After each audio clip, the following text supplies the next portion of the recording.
Sagittarius. We are going back into the fire with that Sagittarius energy. So one of the things I have loved so much about creating this collection and revamping and redoing the Zodiac collection is how unexpected these stone combinations are. And Sagittarius is definitely one of them. So what we have for the Sagittarius bracelet and mala here is we've got the leopard skin jasper. We've got amethyst, citrine, labradorite, and unakite. So I'll show that again over here. So we've got leopard skin jasper, the amethyst, citrine, labradorite, and unakite. So this is the stones and the crystals that are going to vibrate with your ruling planet. So the ruling planet for the Sagittarians here is Jupiter. So Jupiter is all about abundance, and it's about like good luck and good fortune and optimism, but we'll get there. So the Sagittarians, you guys are a fire sign, and you are a mutable sign, like the Virgos we were just talking about. So Sagittarians being mutables, again, remember they come in and they're the ones that are going to help to transition the seasons, right?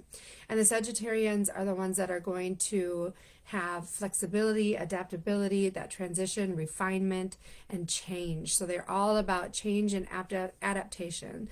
The mutable signs are the chameleons of the zodiac. So while Virgo comes in as a mutable through refinement and detail, practical service, Sagittarians come in differently. They come in through learning and through expanding their perspectives and travel and exploration and experiencing new things, right? So that they can have a broader perspective of what's going on and then what needs to be refined and what needs to be changed through that.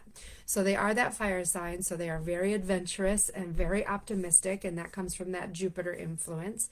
As much as we say that the Sagittarians are these free spirits, they want to travel, they want to go and be, they are also very philosophical, right? So they really take in all of these experiences and distill them down into that wisdom. They're independent, they are enthusiastic, and they are very blunt. So if you're wondering, oh, does this look nice? Or, oh, I'm thinking about this little self-reflection piece, ask a Sagittarian, they're going to tell you. So we come into the later parts of the year, and those Scorpios, no BS. Sagittarians, we got you. We're going to tell you what's up, right? So the Sagittarians. Now let's talk about what it means to have Sagittarius in the different areas of your chart. So if your sun is in Sagittarius, so this is where it is lined up with your birth date, right? So if you're a Sagittarian, you were born between November 22nd and December 21st. This means that your identity is tied to that freedom. It is going to be one of your highest values, if not the highest. As much as you value that freedom, you also value knowledge and experience and being able to foster that knowledge and that philosophy and that broadening of your horizons through that channel or traveling and through that freedom and those different life experiences. You are the seekers of truth. You are the seekers of meaning and new horizons. So Sagittarians say, yes, this is all great. Thank you, cardinal signs, for starting this. Thank you for the fixed signs for keeping it going. Now I'm here as a mutable Sagittarius fire sign to see, is this what we need, right? Or do we need to broaden our horizons a little bit? Now, if Sagittarius shows up as your moon sign, you are very emotionally expansive and optimistic. So remember, our moon sign is our internal or emotional world. And Sagittarius moons need emotional freedom. They may use humor and philosophy to process their feelings. So this might be where those feelings get a little bit intellectualized rather than felt. This is why they need a little bit of space and they need that freedom so that they can feel through things.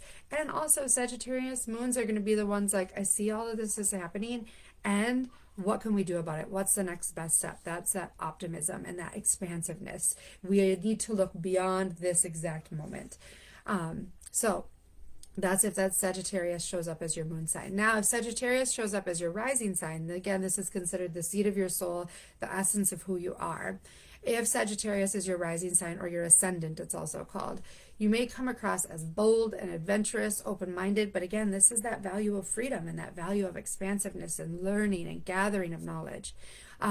You are very often full of wanderlust and always asking what's next. So that wanderlust is, these are your friends that are sometimes going to be like an Enneagram 7. They're going to be like, Oh, you want to go somewhere? Oh, this weekend right now? Oh, I'm already packed. Let's go. They're all about that adventure. So let's step back into talking about Jupiter. So Jupiter is their ruling planet. That is where these stones and crystals are all being inspired from. These have that vibrational quality and the frequency of the planet Jupiter. So Jupiter is expansion, surprise, surprise, right? Wisdom, abundance, opportunity, and faith. That's where that optimism is coming in, because they have faith that everything is going to work out. Everything is working out for my highest good. They have that open mind and that bold, adventurous side that believes that as I explore and expand, that it's all going to work out. So when that Jupiter is coming in, Jupiter is really blessing those Sagittarians with that optimism and that hunger for meaning. So when they're traveling and they're searching and they're looking, it's not just that I want freedom, I want to run around all however I want to, just because. They are searching and they are really looking for growth and expansion and exploration, and they trust that the universe, the divine, whatever that means for you, is going to have their back. So Sagittarians, what we have for you is we've got that leopard skin jasper, we've got the amethyst, citrine, labradorite, and unakite. So lots of stones and crystals that are going to help to support that adventurous side. And then for the mala, I went with the purple tassel, just to pull out the color of that amethyst a little bit more, because it was so muted for this mutable sign. And then it's got the little charm on there. I'll show you too. I don't know if it's gonna zoom in on that or not, but anyways, so that's our Sagittarians. So thank you so much for being here on this amazing journey of the Zodiac collection. I've been selling Zodiac bracelets and had a Zodiac collection for 7 years now, and it was time to redo it, and I got this new inspiration and this new information as well to create this new one. So I'm so excited. And tomorrow we'll be talking about Capricorn. And it's funny because we go from my moon sign, which I have in Sagittarius, to my rising sign, which is in Capricorn. So I can't wait to share more tomorrow. So thank you so much for being here, and we'll see you tomorrow. Bye.